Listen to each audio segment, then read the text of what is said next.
Market to Market is everywhere you are. Subscribe to Market on YouTube, find us on the PBS video app to stream on demand, and add our 3 podcasts on your favorite podcasting app. Coming up on Market to Market, a pair of guilty pleas involving a Missouri farmer.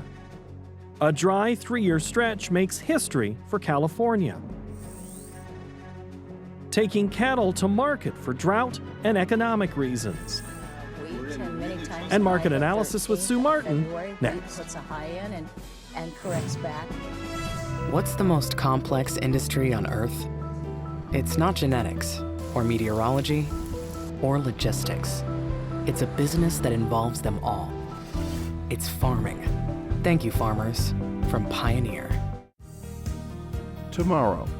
For over 100 years, we've worked to help our customers be ready for tomorrow. Trust in tomorrow. Information is available from a Grinnell Mutual agent today. This is the Friday, October 7 edition of Market to Market, the weekly journal of rural America. Hello, I'm Paul Yeager. 2 may help 1 in the fight against inflation. The unemployment rate dropped back to a 50-year low of 3.5%, while employers added 263,000 jobs in September. Now, those figures may give the Federal Reserve more evidence to keep raising interest rates to fight persistently high inflation in the United States. Now, let's shift to the courts. The new session of the Supreme Court opened with the Sackett v. EPA. That's a case involving environmental protections against property rights as defined in the Clean Water Act. Next week, National Pork Producers versus Ross, known otherwise as California's Prop 12, will have oral arguments. Now, in criminal court, an investigation that drew the attention of many in rural America, proceedings may finally close the chapter on a Missouri farmer's future. Colleen Bradford-Krantz has the story. Garland Joey Nelson, a Missouri feedlot operator accused of killing 2 Wisconsin brothers, entered guilty pleas in the past week to 2 counts of first-degree murder. The Caldwell County Prosecuting Attorney's Office in northwest Missouri said Nelson, 28, of Bramer, admitted to shooting 34-year-old Nick and 24-year-old Justin Diemel, Wisconsin cattle producers, on July 21, 2019, at the Nelson's family farm. The brothers had traveled from their Navarino, Wisconsin homes to the Nelson farm to confront Joey Nelson about a $215,000 bad check he had sent as payment for cattle Nelson was feeding for the Diemels. Nelson admitted during last Friday's hearing that he shot the 2 men, placed their bodies in barrels, and burned them. He dumped the remains of one in a pile of cow manure and the other in a mineral supplement bucket that was located in November 2020 inside a trailer sold to a man in Nebraska. Although the possibility of the death penalty had previously been mentioned, a Missouri circuit judge sentenced Nelson to 2 consecutive terms of life imprisonment without the possibility of parole. A number of other charges were dropped. On Tuesday, Nelson also changed his plea in federal court to admit guilt on fraud and firearms charges. He will be sentenced for those federal crimes in March 2023. It won't be the first time Nelson serves time. 9 years ago, he sold some cattle without notifying FSA, a requirement when livestock is tied to farm loans. Nelson was interviewed by Market to Market 9 months before the Diemels were killed for an unrelated story about what it was like to serve time in prison for an agricultural crime. He had spent 13 months at Leavenworth Camp in 2017 and 18 as a result of that first fraud case. For Market to Market, I'm Colleen Bradford-Krantz. The largest U.S. barge company, Ingram Barge, said they won't be able to make good on some deliveries and have declared force majeure on the lower Mississippi River's scope of business. Now, this is impacting more than 100 shipments involving many of the company's tows of grains, fertilizers, and metals. Prolonged drought has become a larger nationwide story in 2022. California, which is the world's 5th largest economy, is again dealing with drought. The last time any part of the state emerged from the parched conditions was April of 2021. The pattern is continued as the water calendar flipped this week.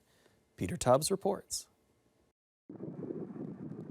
The past 3 years have been the driest on record in California, according to data dating back to 1896. Although the just completed 2022 water year was slightly wetter and cooler than the 2021 water year, it was still 24% below the historical average for precipitation. The state's reservoirs are at 69% of their historical average. With a third year of La Niña expected in 2023, water analysts are pessimistic about the state's water reserves in both the near and long terms. This is our third drought in this century, and we have definitely been seeing more droughts and increasing impacts this century as compared to the last century, reflecting our transition to a warmer and drier climate. The California Department of Agriculture estimates that more than 500,000 acres, or 5.5% of irrigated land, has been fallowed for the 2022 growing season. More acres may need to be left vacant to direct scarce water supplies to water-intensive crops, such as nut crops. We can't just continue thinking of drought as something that happens occasionally and we go about our normal way of life once the drought is over. We really are transitioning to different conditions that we need to plan and adapt for. Heavy pumping of water from underground aquifers has caused more than 1,200 wells to run dry for both residential and agricultural users. Fewer than 100 dry wells were reported in 2020. I know we've had to drill a well on our property, but this is the first time the boys have had problems with their well. So I just think it's because it's been so dry this last year. We didn't get much rain, we didn't get much snowpack, and it looks like it's going to be the same thing this winter. So it's touch and go. We will probably have to drill another well. Well drillers are in high demand, in some cases doubling the depth of new wells to reach dependable water aquifers. I want to say for the past about 4 years, it's been almost nonstop phone calls, just due to the water table dropping constantly. It's something we can't fix it right now. It's something you can't change. So just nonstop phone calls, and all you can do is answer the phone and try to be there for them. Without a dramatic shift in moisture patterns over California, water usage statewide will need to be reduced to support both 39 million residents and the state's huge agricultural sector. While California produces over 11% of America's commodities, agriculture is only 1.5% of California's economy. And looking at the American West in the face of climate change, we're going to have very serious groundwater management issues that have been brewing for decades really come to the fore. For Market to Market, I'm Peter Tubbs. All of Oklahoma is in some form of drought. The discussion of what to do with a parched pasture or feeding area is prompting some tough decisions in the cattle industry. This week's MTOM podcast featured Michael Kelsey, the Executive Vice President of the Oklahoma Cattlemen's Association. A portion of our discussion is this week's cover story.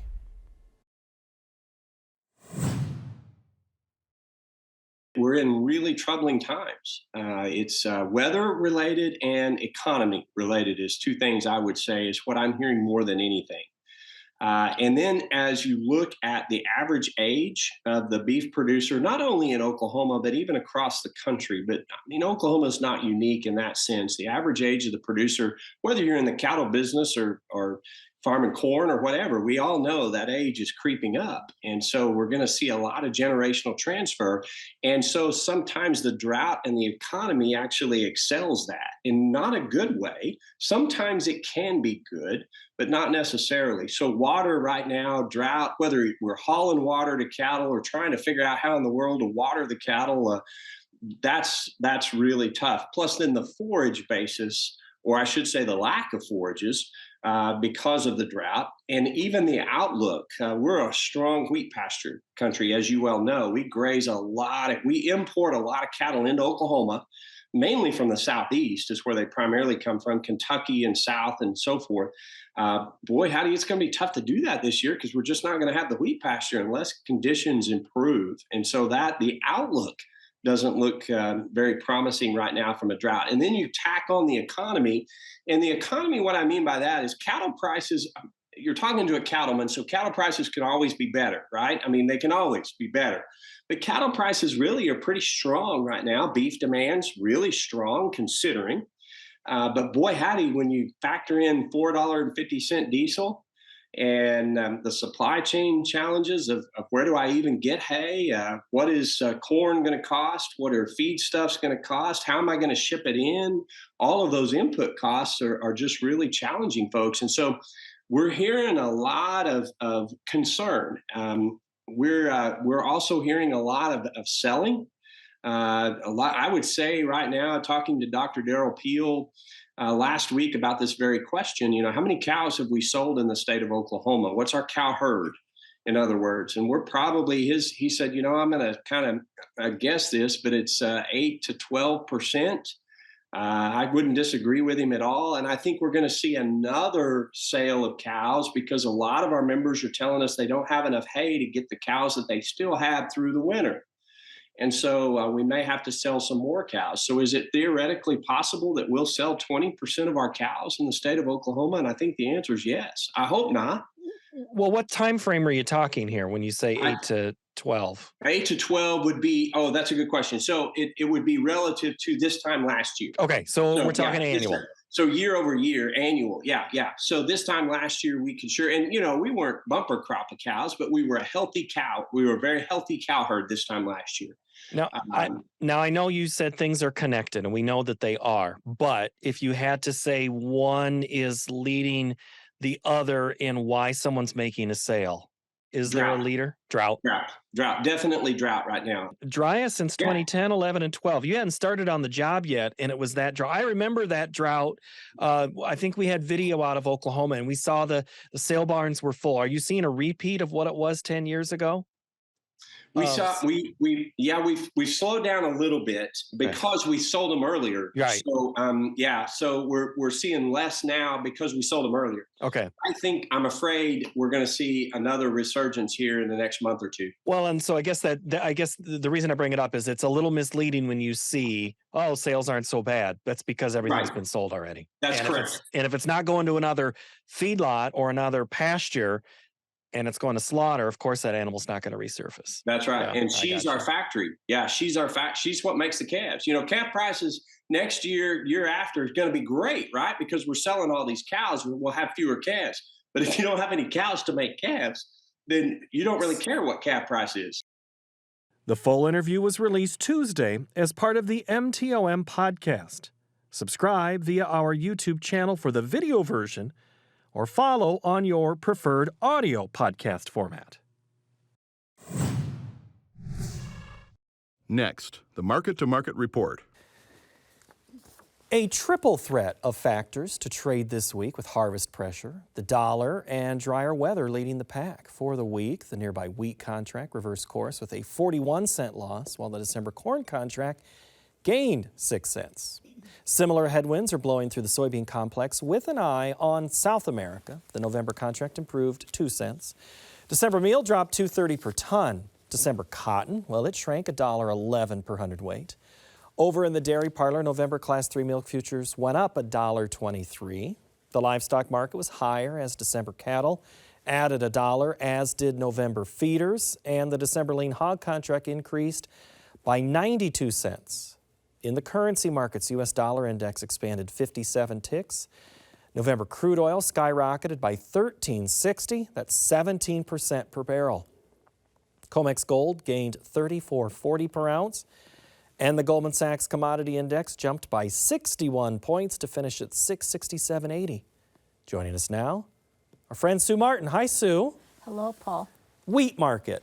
It's really easy to say right off the top these three things, the dollar. But each contract has been moving individually with different factors. But the question to start, I think, our discussion is, and you like the technical side of things, have we hit the top of this latest wave and we're done with this rally? No. Why not? No. The market has, in fact, as we ended the week, the Kansas City December contract closed near the 20-day moving average, and also on a trend line from the very lows that we've had. So it's at a good support. but the market hasn't even, now Chicago wheat did make a 38% retracement on Fibonacci, but KC has not. And I think the market's got capability of pushing even farther than that. You know, you look at this stocks report that took everybody by surprise. I don't think hardly any of us anticipated the USDA would drop harvested acres and yield at the same time, but they did. So this next report that we get here next week is going to be rather important to see just how much they show for this crop as far as ending stocks, where we're at. And I think that we could possibly see, the ultimate is the ending stocks drop under 600 million bushels. Wow. If that happens, it's the first time since 2000, I want to say 2013, 14, something like that. But also it will be the 6th year of a consecutive decline domestically and a 3rd consecutive year ex-China that we see global supplies drop. Well, and it kind of goes with what we just talked about in the news segments, the dry in California, not as big of a wheat producing state, but Oklahoma is. Right. And in that area. And when you mentioned 13, we're coming out of the drought from 10 years ago. So similar scenarios. So what's a range then that we're going to be watching in wheat? Well, I think when wheat, like Kansas City wheat, for example, when you pull that back down in the lower 9s, if that can happen, I think that market's capable of going up closer towards 11 and maybe a little more. The question mark going forward for the next year is, okay, do we take this year's high out or do we take this year's low out?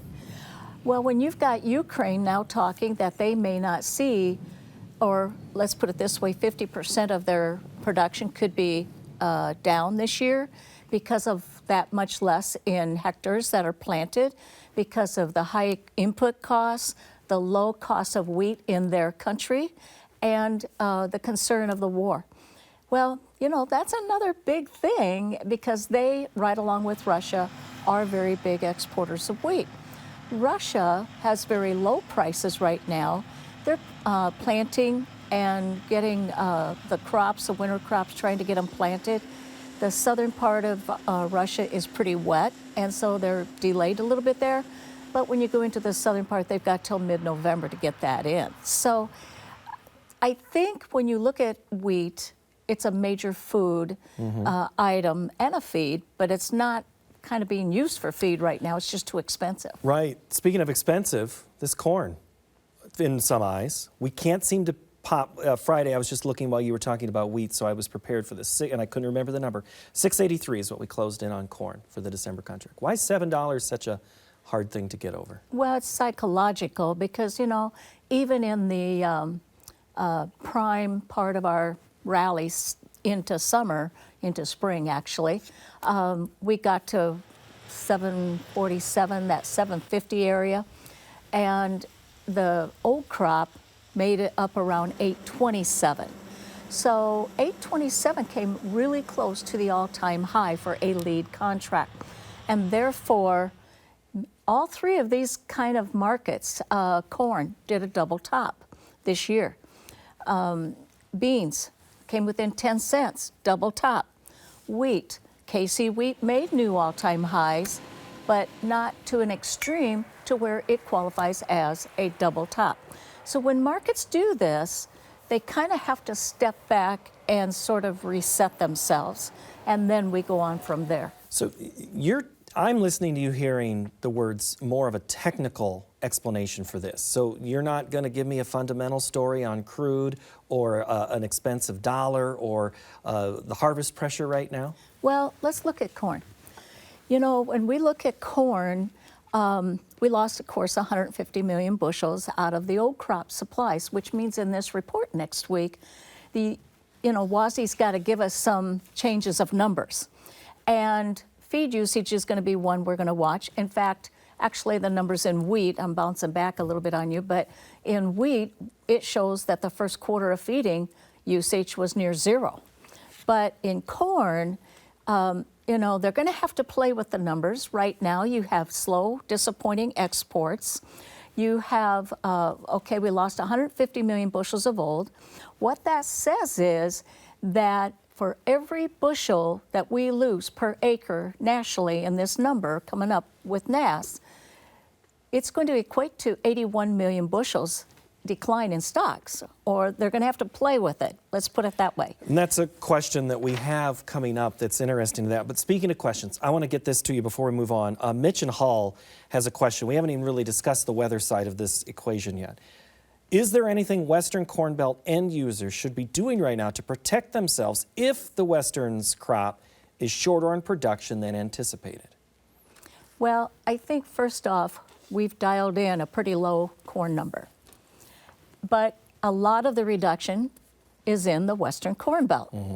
And you look at Kansas, and those feedlots are going to have to be pulling, and end users are going to have to pull Nebraska, South Dakota, Iowa. They're not going to be able to pull from the Eastern Corn Belt. So I think if they need to, and I've been hearing some pretty awesome basis levels by end users, $1.20 over, you know, even through all of October, talking 40, 60 cents over. There was some talk that even based on December futures, basing off of that, but don't have to deliver it till next March. The end user was put on alert when he seen those WASDE quarterly stocks. And if he was nervous before, he became even more nervous because farmers' bins are empty. And they have a tendency to put corn in those bins anyway. So it's going to be that they need to protect themselves with call spreads to protect that. Because the best thing for them would be, oh my gosh, prices are dropping. Why would prices drop? It would have to be that our demand just sort of went out the door. We need to move to beans, and that's a story of, we kind of alluded to the Mississippi River issue of transport, but is that again a technical story or a fundamental story right now, driving to help the range that you're going to tell us we're in? I think in the beans, we have to realize that it's kind of a fundamental situation. I mean, it plays with some other factors. You've got a 4.5 billion bushel bean crop expected to be harvested. And the export side of the demand accounts for 46% of demand. And that means we need to be exporting 80 million bushels a month. Well, half of those bushels would come out of the Gulf. Now you've had September, and we've had a problem with Argentina competing there, and they sort of stole any thunder that Brazil had at the time. And we thought we were going to get more business because of Brazil's lower crop, and that's not happening. But so we've already had September out the door. We have these very low water levels. They're having to dredge at Lake Providence and Greenville, and they're offloading barges. You've already had one barge company file for force majeure. And what's happening is that all of a sudden, there's not much rain in the forecast for all of October, so now you've got 2 months out the door. This could mean that we could lose nearly 60 million bushels of our first quarter export business. That's huge, and we need that business. So, you know, I think what this does is it really puts emphasis on South American weather. And right now they're planting very easily. They're catching some rain, especially in the central southern part. I think Brazilian weather right now looks kind of congenial. So once they get the crop in, you can't kill it anyway until it's in. And then we'll see what the weather is. But La Nina appears like it's pushing a peak. And it could peak by the end of the year, from what I'm hearing. I need to move to livestock in a hurry. We're just a few seconds left. Okay. Live cattle, packer margins seem to be shrinking. The unemployment report, our friend Chris Swift, who was on last week, he says maybe with more people working, they're going to keep buying meat. Do you buy that story? Absolutely, I do. I think that the amount of 263,000 people working, unemployment at 3.5%, the lowest in 50 years, our economy still looks pretty good. People working are going to spend money for the food, for the proteins. You've got Europe looking at a horribly huge number of poultry losses because of avian bird flu, and that's following on the backside of African swine fever. Demand, meat is going to be in huge demand. Exports, we just had China show up on our cumulative exports. China is in our export picture. I think they took a record amount of beef.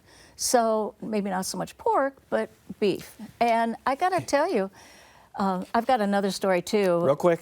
You know, we have to look at China, and they're going to have on October 16th their 20th Chinese Congress. And at that Congress, Xi is expected to be solidified for the next 5 years again as the president leader of China. It's a story we're going to have to watch, and I hate to do it. We'll continue. I know it. I know. We'll continue in Plus. Thank you, Sue. Sorry. We have to put a pin in this for a minute.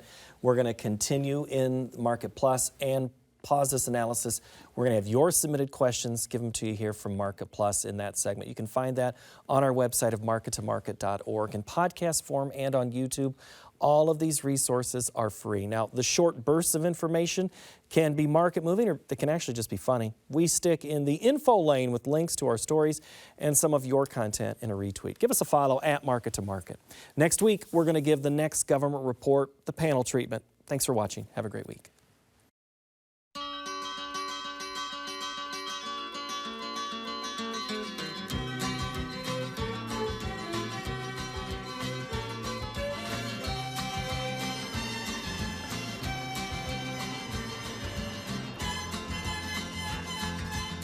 Market to Market is a production of Iowa PBS, which is solely responsible for its content.